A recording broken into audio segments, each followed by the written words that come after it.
Greetings and salutations. Thank you for lending an ear to The Voice of the Times this Saturday, October 17, 2020. For today's editorial, Government Edict on 13th Month Pay will hurt businesses and workers. Earlier this month, Labor Secretary Silvestre Bello III announced that the Department of Labor and Employment, or DoLE, was considering allowing companies, particularly MSMEs or micro, small, and medium enterprises, which are in financial distress as a result of the coronavirus pandemic and associated quarantine measures, to defer or forego payment of the annual 13th month bonus to their employees.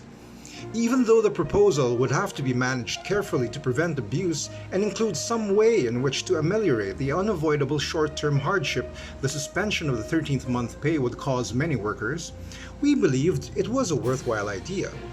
For businesses that have suffered losses and have not been able to operate through no fault of their own during community quarantines, this relief could have made the difference between some being able to remain afloat and closing their doors for good.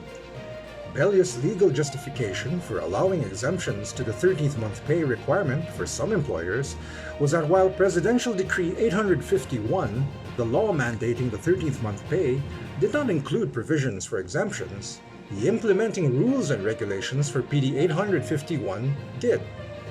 Bello said distressed firms would have to apply for an exemption, which would be considered on a case-to-case basis, and that in any event, employers would be encouraged to negotiate a mutually acceptable arrangement with their workers to delay this year's 13th month pay rather than eliminate it entirely. On Friday, however, Bello announced that the DoLE had retracted the suggestion and that all firms without exception, even if they have permanently closed as a result of the pandemic, would be required to make the 13th month payments to their workers before December 24, as in any other normal year. The reason for the DoLE's reversal was, apparently, the disagreement of Senator Franklin Drilon, who insisted that the law was absolute, the provisions of the implementing rules and regulations notwithstanding. Drilon pointed out that during his stint as Labor Secretary, more than 30 years ago, he had overruled the exemption in the implementing rules and regulations, and so the current DoLE must follow suit, even though Drilon is in no real position now to make that mandate. When asked by the media what firms that are unable to pay the 13th month requirement this year should do, Bello said that the DoLE was working on a proposal to the Department of Finance to help set up a low-cost loan program through banks from which the firms could borrow to fund their obligations. To be clear, we are not at all insensitive to the plight of workers, who are struggling to make ends meet and support their families. Millions have lost their jobs or have seen their income severely reduced as a consequence of many of their workplaces not being permitted to operate or operating under severe and costly restrictions for an extended period of time. They need that 13th month pay. In other years, it is a bonus, but for many this year, it is necessary for mere survival.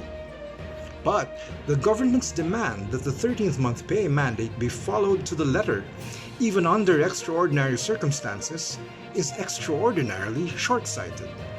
Expecting banks to lend to closed or financially distressed businesses, bad credit risks that they would not ordinarily even consider, is simply ludicrous. Some businesses that are managing to hang on in spite of financial difficulties may be forced into closure as a result of that mandate. Much more than short-term relief for workers would be lost in that case.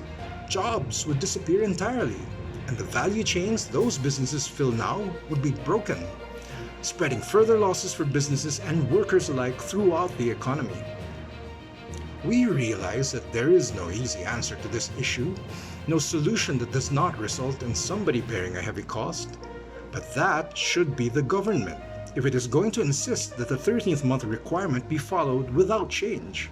After all, most of the pain businesses are experiencing is the direct result of government decisions to try to control the coronavirus pandemic, and putting the responsibility elsewhere is patently unfair. And that's the editorial for Saturday, October 17, 2020. For more news and information, get a copy of the Manila Times on print. Subscribe to our digital edition or log on to www.manilatimes.net.